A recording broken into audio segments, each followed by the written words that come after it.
Come ogni 10 febbraio siamo qui a ricordare la tragedia del massacro dei martiri delle foibe.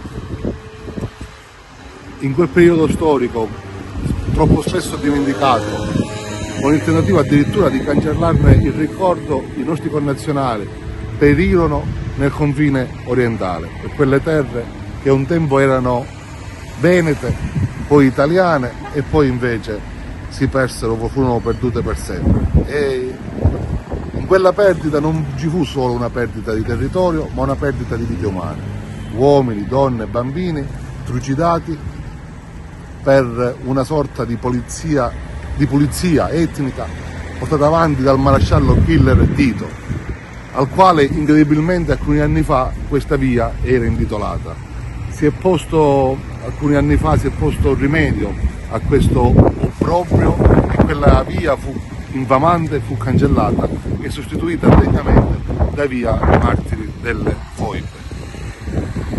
Quel sacrificio ci deve ricordare quanto sia un grande onore, un orgoglio, un privilegio essere italiani.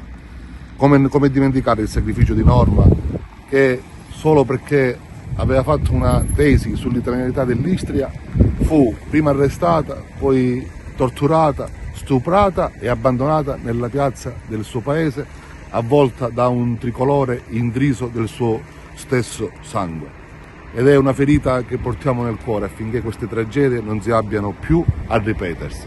Annuncio oggi, 10 febbraio 2024, che con la Giunta ci riuniremo a brevissimo per deliberare un concorso di idee per la realizzazione di un monumento dedicato ai martiri delle foibe.